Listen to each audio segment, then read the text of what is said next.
Yo, here's a fun little history story for all y'all. Um, it's like 3 in the morning right now or something. Having some Crohn's flares going on right now, and it's a little hard to breathe. I feel like someone put a corset on me, and the two like drawstrings on it are tied to horses running in opposite directions, and they're pulling the cord so hard that it feels like my entire abdomen will be cut in half into two pieces from a rope being pulled. So that's where I'm at right now.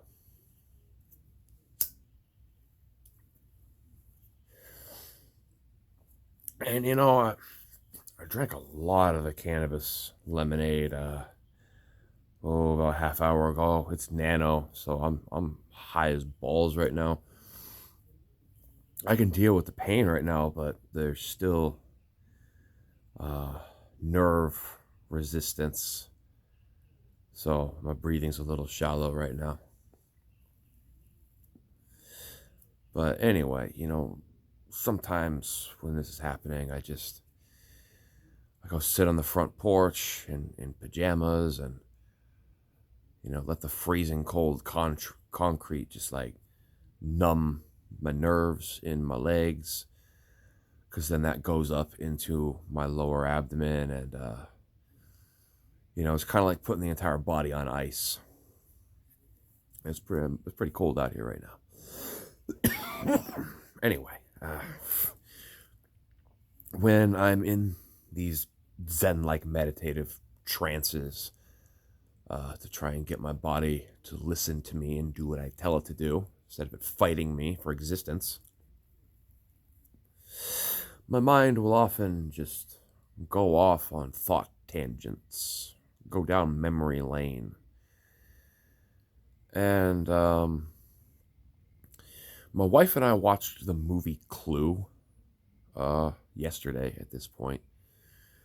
And, you have Yvette, the maid, wearing, like the sexy French maid outfit. And I guess I was just thinking about that. And it occurred to me that it's like, I don't think a lot of people actually know the origin and the history of the French maid outfit. I'm going to tell it to you. I think it's kind of sad that at this point in multiple societies, in pretty much all of Western civilization at this point, oh heck, I mean, you even see it in Japan at this point. Even they've taken notice of the sexy French maid with the frilled shoulders and the pleated skirt, black stockings, high heels, a little maid headpiece thing. That whole ensemble. It's kind of sad, I think, that it's been reduced to this concept of like, oh yeah, look at this sexy maid chick. Because I think that mentally, a lot of dudes look at that and they're just like, oh, this woman is already subdued. You know what I'm saying? Something like that. It's just like, oh, this is a very submissive woman, and I think a lot of guys get turned on by that. The thing is that originally it was like the complete freaking opposite from that, dude. Maybe you heard about this little thing that happened in France, called the French Revolution. I mean, there's only a play, Les Miserables, written about it, so kind of an important world event. If you don't know about it, read a freaking book. I don't know.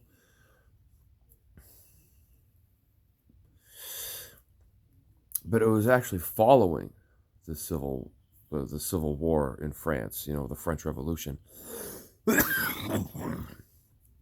friggin' um, you know, a lot of people decided that we want to be sovereign citizens. We don't want to be ruled by parliament figures, government figures, anything like that.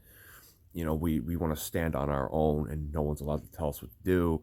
Like this is our property. No one's allowed to tell us what to do with our property that we own.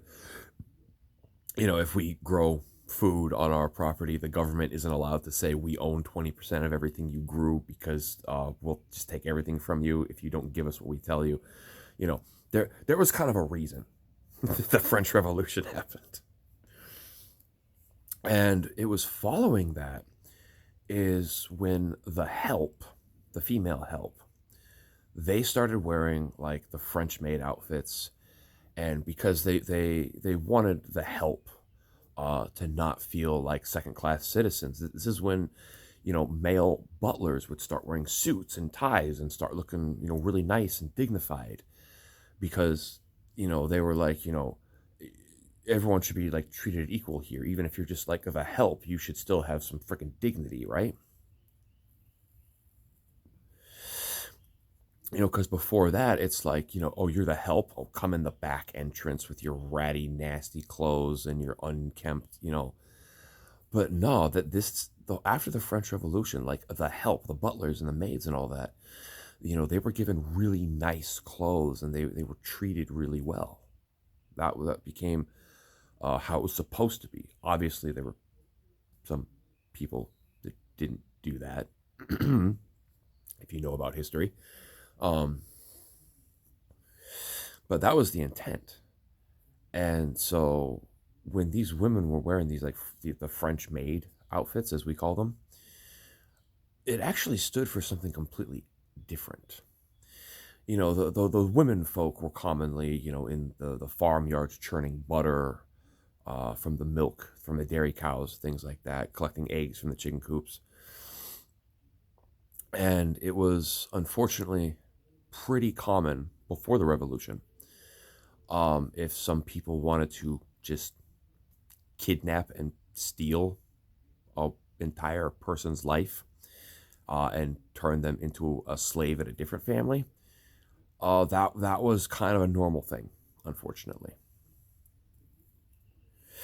However, the French maid outfit, the symbol of equality in the aristocracy in which you serve, that meant something new. That meant, oh no, you try anything like that with me, my master has given me authorization to defend and protect myself. Come over here. Try something. Go ahead. Touch me. Lift up my skirt. Try to grab my breast. I will shove this entire butter churning stick so far up your ass, you're going to be puking splinters.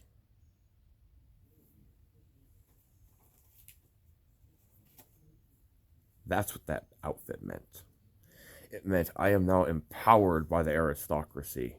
I can't be tried in a court for killing someone who tried to kidnap me. I mean, you see some crazy news stories in America. Freaking women who are being kidnapped who kill their would-be kidnappers or aggressors, and then they get put in behind bars, and it's like, what, are you playing with me? She was defending herself from being effing kidnapped and turned into like a torture slave, dude. And you're gonna say that she is the criminal here? Holy crap.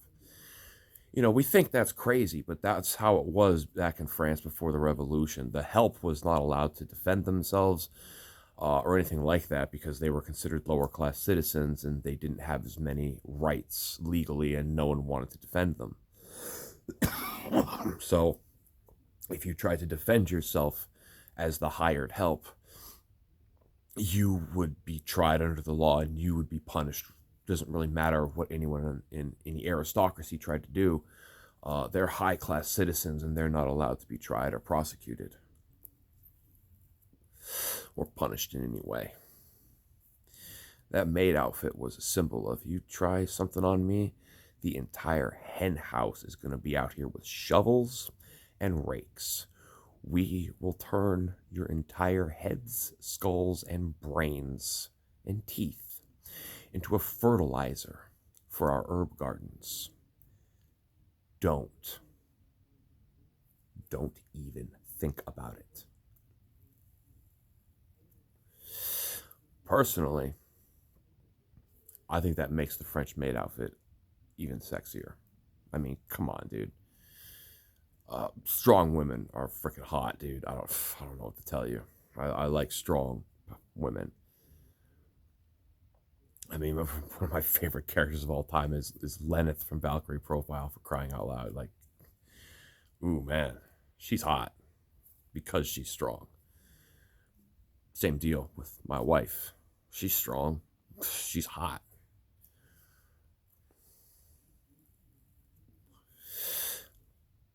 I don't know. Like, I think too many men are just into this notion of overly submissive women, and I get it. There's a lot of small dicked men out there that have control freak issues, and so they need women to be submissive, which I think is sad and weak, but that's just my opinion, I guess. The original French maid outfit, man. Whew. That's a strong woman right there. You know what I'm saying? They're out there knowing if anyone tries to mess with me, oh man, my rolling pin, I'm gonna literally bend this thing over someone's skull, dude. That's hot. That's cool, dude. That's freaking awesome.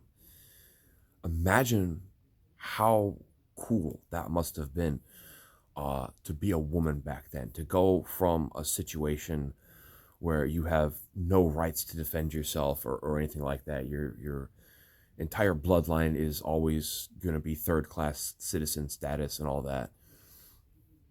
And then the families that like own your bloodline are like, no, you're going to have really fancy clothes. You're going to be treated as an equal. You're going to live and sleep inside the family house, inside the mansion. There's going to be quarters for you. You don't have to sleep outside in, the help shack anymore.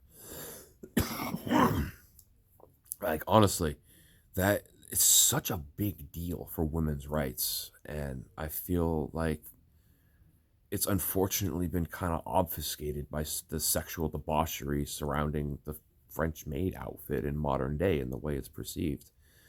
When in reality, it was one of the first symbols of women being treated as equals in a modern society.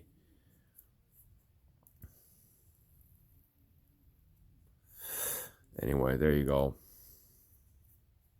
Just a little history lesson, I guess. Anyway, thanks for listening. Appreciate y'all's time. Have a good one. God bless.